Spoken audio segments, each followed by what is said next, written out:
what I've found in the Bible, and then what I've found to be true in experience, is that the Lord did create us to have these roles, and the Lord has created the husband to lead, and to lead by serving his wife like Christ loved and served the church, and that he laid down his life for her, and that like the church, we are to flourish under Christ's leadership and our husband's leadership. Now, Matt, as awesome as he is not Jesus, but it's true, no arguments. But so it means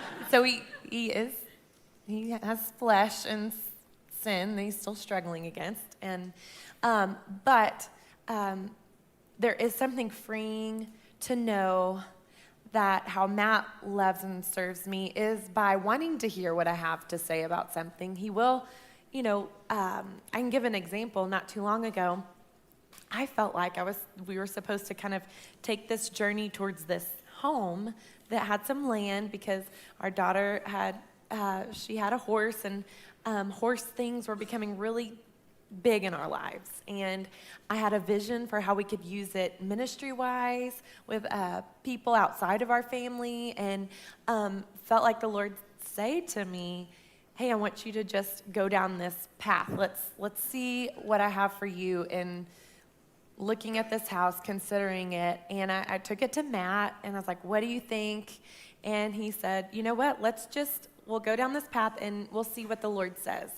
And we'll see if there are any red flags, if this isn't working. And so I just entrusted that to him. And, I would talk to him about, this is why it would be good, and this is why this would be good.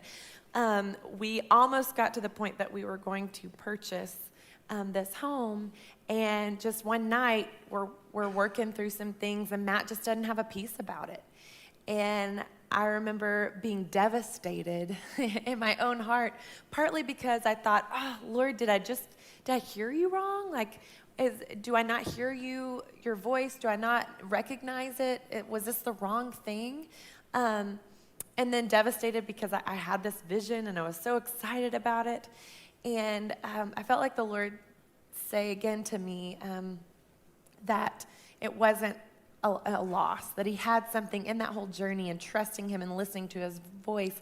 But then I also got to trust Matt and his leadership of our family, and knowing that this decision that he was making was on his shoulders, not mine, because he is the head of our home, and he's the head of our marriage. And so I get to flourish and have that peace that it's not on me, that decision, the brunt of that decision is on him, that he would have to be responsible for the ramifications of the decision we make. So it's a freeing thing to know that I can come to Matt and say, this is how I feel about this decision, a major decision. Would you at least consider? Would you pray? And I trust you with the decision. And so that's an example of how that's, of what that looks like in our family, and how I've just found the Lord to be faithful in that, and brought me a lot of peace to sit under that leadership. That's great. I have no desire to ever say no to Lauren. And so the way we've tried to operate is I just want to lay my yes down to Lauren and say, I want to say yes to whatever you want, whatever you ask for.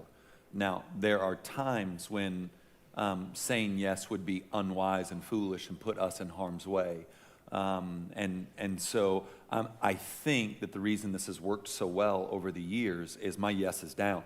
And so if she wants this and we can do it, then I'm going to say yes. I just have no reason to fight her or to try to flex my authority. I just think people are ridiculous who do that, or they misunderstand what biblical authority is. And then it helps, to be quite frank, it helps that I think Lauren is unbelievably intelligent and sees things well, and her discernment over really our time together is, I just have so much respect for how she sees and senses and how the Lord speaks through her and to her, that I'm just going to say yes. Okay, so if you want that, yes, we can do it. Let's look at finances. Can we still be generous? Would that be godly? Would that? Yes, then my yes is down.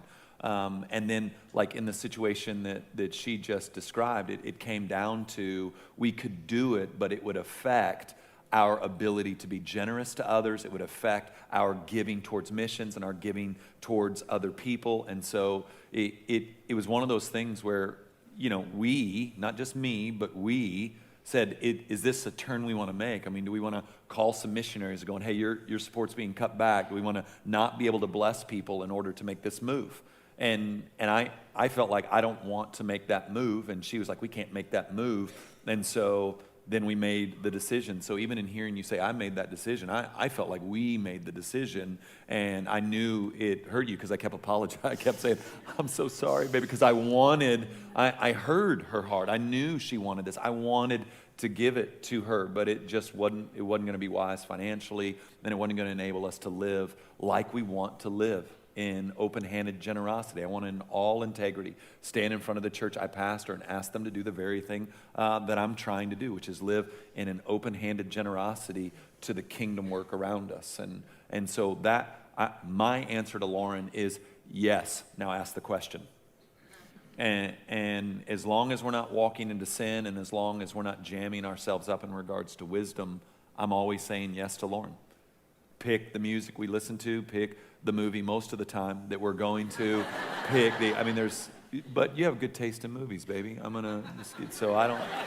Anyway.